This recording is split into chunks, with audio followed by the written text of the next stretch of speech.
தாராபுரத்தில் ஆக்கிரமிப்பு என்ற பெயரில் அதிகாரிகளின் நடவடிக்கையா? தினமும் 50 ரூபாய் சுங்கம் கட்டி தரையில் வியாபாரம் செய்த ஊசி பாசி விற்கும் கடையை அப்புறப்படுத்தியதால் பரபரப்பு ஏற்பட்டது.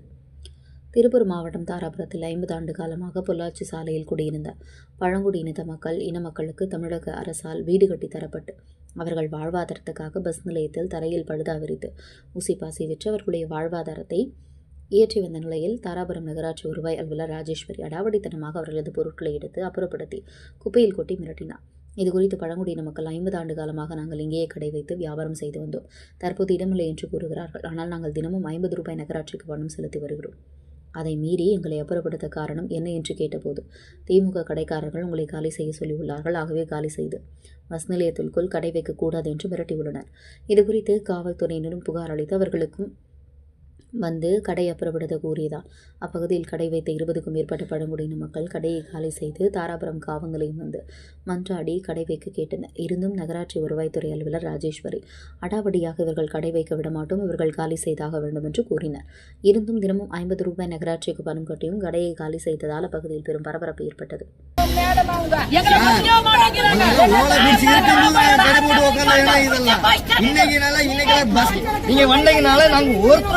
முடியல, ஒரு கடை கண்ணி போட முடியல.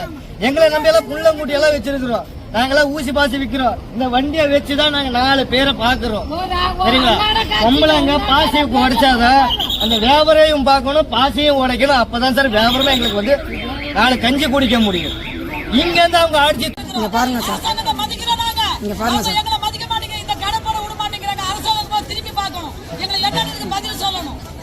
எத்தனை சீட்டு வச்சிருக்கோம் பாருங்க சார்.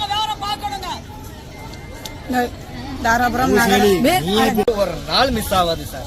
வந்தா கொடுப்போம், கேட்ட காசை கொடுக்கறது, பில்லு எழுதி கையில கொடுக்கறது. இப்படி ஆகும்னு எங்களுக்கு தெரிஞ்சுதான் இந்த பில் எல்லாம் நாங்க கையில ஆதாரமா வச்சிருக்கிறோம். நாங்க கொடுக்காம இருந்திருந்தா நாங்க நம்ம சொல்றதுக்கு நாங்க சும்மா சுத்திட்டு இருந்தானாங்க ஆமா சொல்றதுக்குங்க. கடை போட்டு நிரந்தரமா உட்காந்துருக்காங்க ஐயா. நீங்க கேக்குற காசு நாங்க கொடுக்குறோம், பில்லு கொடுக்குறோம். லைன் லைனா பஸ் ஏறி வித்திருந்தாங்க இந்த காலத்துல.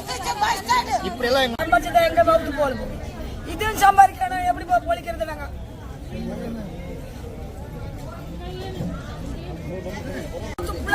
வாங்கி உட்காந்து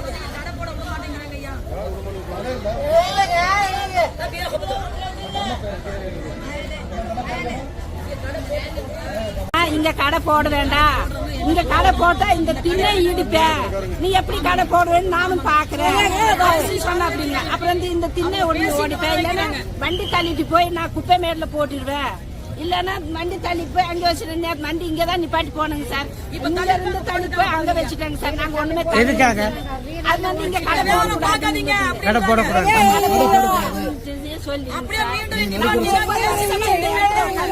சார்.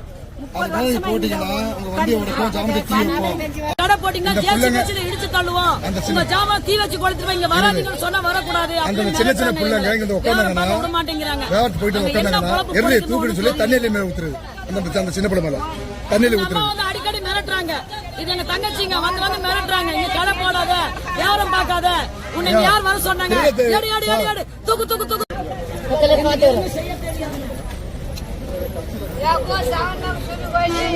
இதெல்லாம் கவர்மெண்ட்ல கொடுத்ததாங்க, எங்க கலெக்டர் கொடுத்ததுங்க. நீங்க எந்த பிளாட்பார்ல எவனாலும் கடை போடுங்க, நீங்க எந்த கடை போட்டு உட்காந்தா கூட உங்களுக்கு செல்லுன்னு சொன்னாங்க. ஆனா இப்ப பாருங்க எங்கேயும் கடை போட விட மாட்டேங்கிறாங்க. அத்தாச்சிங்க, நீங்க எங்க வேணாலும் கடை போடலாம், இதை நீங்க லேமினேஷன் அடிச்சு வச்சு எடு. எங்களுக்கு வேட்டை ஆட கூட விடுறது இல்லைங்க, நாங்க வேட்டைக்கு போறது இல்லைங்க, எங்களுக்கு நஞ்ச குஞ்சு கூட இல்லைங்க, நாங்க விவசாயம் பாக்கலீங்க. இந்த பஸ் ஸ்டாண்ட்ல வியாபாரம் பார்த்தாதாங்க நாங்க ஜாமா போட்டு பஸ் ஸ்டாண்ட்ல வியாபாரம் பார்ப்போம். அதுக்கு எனக்கு அனுமதி வேணுங்க, இன்னைக்கே வேணுங்க. எங்களுக்கு வந்து எடு தூக்கு நாயை வெட்டுற மாதிரி வெட்டுறாங்க. எடு எடு எடு எடு எடு வெளியே போ அப்படின்றாங்க. நாங்க அரசாங்கத்தை பாதிக்கிறோம். அரசாங்கம் எங்களுக்கு திருப்பி பார்க்கணும். அரசாங்கம் எங்களை திருப்பி பார்க்கணும். அரசாங்கம் இதுக்கு ஒரு பதில சொல்லணும். இதுக்கு ஒரு நல்ல முடிவை அரசாங்கம் சொல்லணும். கோடான நன்றியை நான் தெரிவித்துக் கொள்கிறேன் அரசாங்கத்துக்கு.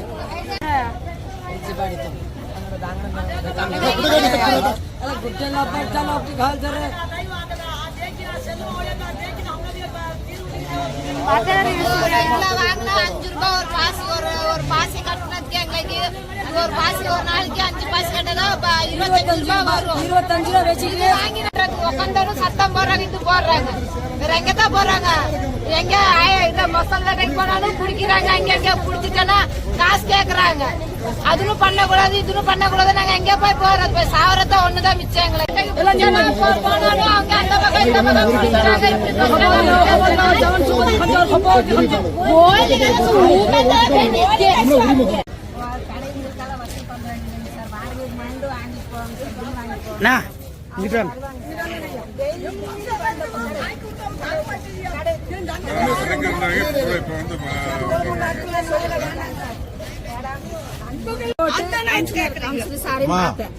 கவுன்சிலர் சாரையும் பார்த்தேன்.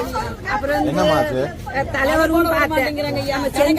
செந்தில் பாலாஜி தலைவருக்கும் பார்த்தேன். எல்லாம் பார்த்தேன். வாடகைக்கு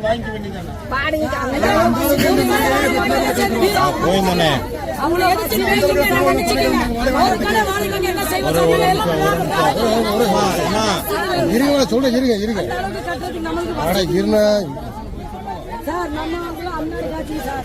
அன்னாரு நம்ம ஒரு 10 ரூபா சம்பளம்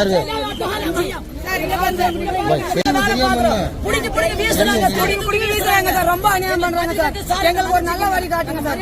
கையாட்டு கும்புறோம் சார். அடி கூட அடிச்சுக்கங்க சார்.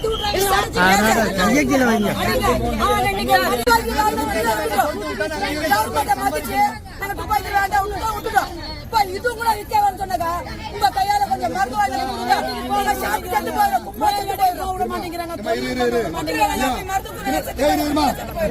திருட விட மாட்டேங்கிறாங்க, கொள்ளடி கூட மாட்டேங்கிறாங்க, ஒரு பஸ் வாங்கி விட மாட்டேங்கிறாங்க, உருப்படியா தொழில் விட மாட்டேங்கிறாங்க.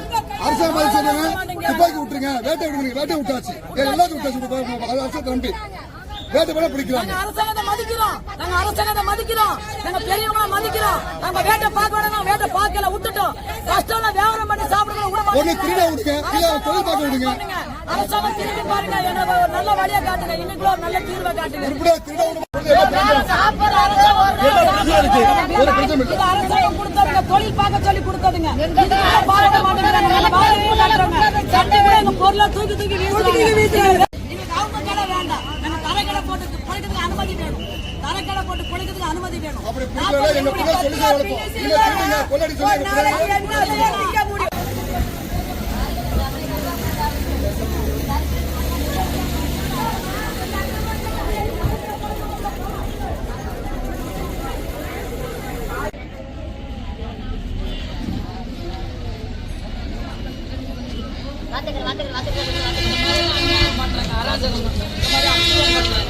எங்கெல்லாம் பொழைக்கவே விட மாட்டேங்கிறாங்க, எங்கேயுமே பொழைக்க விட மாட்டேங்கிறாங்க. கடைசி அந்த ஊசி பாசி கூட வித்து பொழைக்க விட மாட்டேங்கிறாங்க. அந்த மாதிரி அநியாயம் பண்றாங்க. இந்த மாதிரி அநியாயம் பண்ண நாங்க வாழணுமா சாவணுமா? அது எங்களுக்கு பதில் இன்னைக்கே வேணும். இன்னைக்குள்ள எங்களுக்கு பதில் தெரியணும். எங்களுக்கு இங்க ஒரு பின்னூசி வித்து பொழைக்க வேண்டான்றாங்க. நாங்க அன்னாட காட்சி தோல்ல அட்டை போட்டு வியாபாரத்துக்கு போறோம். அந்த அட்டையை கொண்டு உட்கார வேண்டாம், வண்டியை வச்சு வியாபாரம் பார்க்க வேண்டாம், கடை போட வேண்டாம், நீங்கள வெளியே ஏறுங்க, வெளியே போங்கன்னு விரட்டி அடிக்கிறாங்க. எங்களுக்கு வேட்ட தொழிலும் பண்ண விடல, காடு கரையும் கொடுக்கல, நிலம் பூமியும் கொடுக்கல. அட்லீஸ்ட் ஒரு வீடு இப்போதான் அது கூட கட்டி கொடுத்துருக்காங்க. அதை வச்சு நாங்க இந்த ஒரு வியாபாரம் பண்ணி பொழைக்கணும்னா அதை கூட விட மாட்டேங்கிறாங்க. பஸ் ஸ்டாண்ட்ல வரவே வேண்டாம்னு விரட்டுறாங்க. இது என்ன அராஜகம்? இதுக்கு எங்களுக்கு தீர்வே இல்லையா? எங்களுக்கு இன்னைக்கு இந்த தீர்வு கிடைச்சாகணும். இல்லாட்டா நாங்க இங்க நடக்கிறத நான் வேற மாதிரி பண்ணி நாங்க ஏதோ தற்கொலை பண்ற அளவுக்கு பண்ணிக்குவோம். எங்க கையை நாங்களே கீச்சுக்குவோம். அதே பண்ணி பாருங்க, எங்களுக்கு எங்க வேணாலும் கடை போடலன்ற அனுமதி இதை கொடுத்துருக்காங்க. இதை கொடுத்து கூட எங்களை இங்க உட்கார விட மாட்டேங்கிறாங்க, கடை போட விட மாட்டேங்கிறாங்க, அடிச்சு துரத்துறாங்க. இத பாருங்க, எங்களுக்கு கலெக்டர் ஆபீஸ் வந்து கொடுத்துருக்காங்க. இதை வச்சு எங்க கடை போட்டு எங்க பொழைக்கணும்னா விட மாட்டேங்கிறாங்க. இப்ப இதுக்கு அர்த்தம் என்னங்க? இதுக்கு வியாபாரம் பார்க்க வேண்டாங்களா? அப்ப இது என்ன அர்த்தாச்சுங்க? இதுக்கு பதில் கிடைக்கணும். இல்லாத அப்பா போட்டு நாங்க இங்க இருந்தோம். நாங்க 50 வருஷம் இங்க குடியிருக்கிறோம். நீங்க கை மறிக்காதீங்க. வீடியோ பிடிக்கிறவங்க நல்ல மாதிரியே பிடிச்சவங்களுக்கு ஒரு பதில கேட்டு வாங்கி கொடுங்க. பத்திரிகையாளரே உங்களை நாங்க நன்றியுடன் தெரிவிக்கப்படுத்துறோம். எங்களுக்கு ஒரு நல்ல பதில வாங்கி கொடுங்க. இதை பாக்குற மக்கள் அத்தனை எங்களுக்கு ஒரு பதில சொல்லுங்க. நாங்க அன்னாட பொழைக்க நாங்க 50 வருஷமா இங்க இருக்கிறோம். நாங்க 50 வருஷமா இங்க இருந்து ஊசி பாசி வித்து பொழைக்கிறோம். அதையும் வித்து பொழைக்க வேண்டாம், கடை போட வேண்டாம் அப்படின்னு அடித்து துரத்துறாங்க. அந்த பாருங்க, கடையெல்லாம் போட்டு எப்படி நுறுக்கி இருக்கிறாங்க பாருங்க. எங்க பொருள் எல்லாம் போட்டு எல்லாம் சேதாரம் பண்ணிருக்காங்க. எங்களுக்கு நஷ்டடி இன்னைக்கே வேணும், எங்களுக்கு பதில் இன்னைக்கே வேணும். அரசாங்கம் இது என்னன்னு பார்த்து எங்க பக்கம் திரும்பி எங்களுக்கு ஒரு நல்ல முடிவு சொல்ற மாதிரியா தாழ்மையுடன் கேட்டுக்கொள்கிறோம் ஐயா. நரிக்குறவர் சங்கத்தில் சேர்ந்த வசந்தா பேசுறேங்க ஐயா.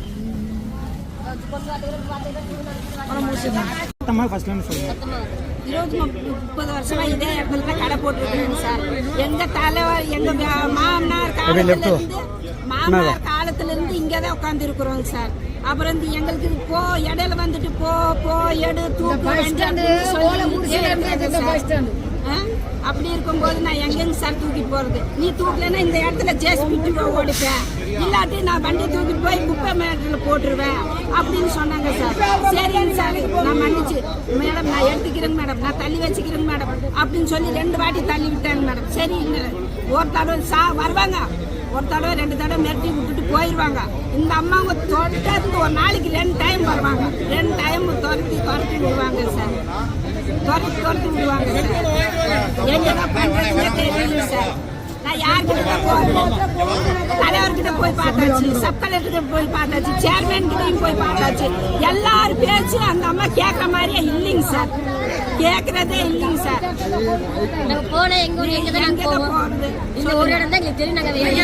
யாரு நரிக்கோரல் வந்து பஸ் ஸ்டாண்ட்ல வந்து இப்படி உட்காட விடுறது இல்ல, தண்ணி ஊத்தி விடுறது, போங்க டீ குடிக்க விடுறது இல்லைங்க, விரட்டுறது. என்ன பண்றது?